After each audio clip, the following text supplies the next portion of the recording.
fait ce matin en camp?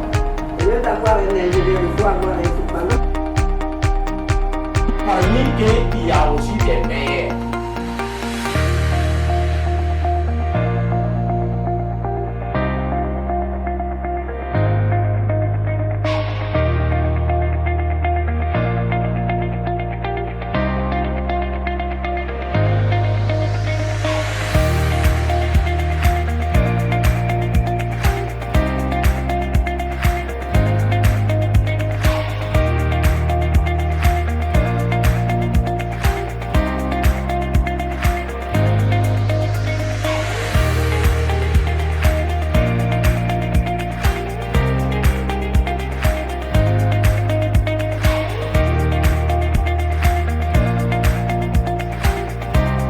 Bon, je ne peux seulement que remercier l'Académie KPC parce que quand on est président d'un district de football et qu'on reçoit une institution comme KPC qui est une grande académie au niveau national, donc je ne peux seulement que les remercier.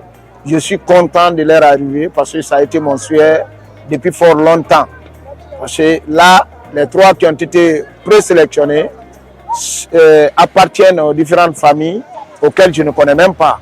Vraiment, je suis content de cette sélection, de cette présélection pour ma préfecture. Je pense que c'est une détection à apprécier dans la mesure que c'est la première fois d'être dans cette ville martyre et aujourd'hui qui a accueilli l'Académie KPC en fanfare. Et vous savez, généralement à l'intérieur du pays, il y a beaucoup de villes qui pensent qu'ils sont opprimés ou qu'elles sont opprimées. Et Guéguédou en est un exemple, donc ça a créé de la joie et de l'engouement ici. Et aussi beaucoup de mobilisation parce qu'on a eu 360 candidats enregistrés et il y a eu au moins 3 qui ont été retenus, dont un gardien de but. Je pense que c'est un ouf de soulagement pour une ville comme Guéguédou aujourd'hui qui a en quête de repères, qui veut encore renaître de ses cendres.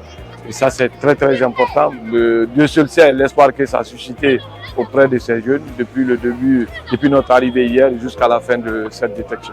La prochaine étape, ça va être à Kissédougou. Ça sera demain dans l'après-midi pour pouvoir encore continuer parce que Kissédougou a déjà connu l'arrivée de l'Académie KPC. Même au final, aucun n'a été retenu. Mais on a beaucoup d'espoir, vu l'expérience que Kissédougou a, qu'à partir de demain, on va avoir du talent, des excellents joueurs qui vont se retrouver lors du regroupement national à Warrior.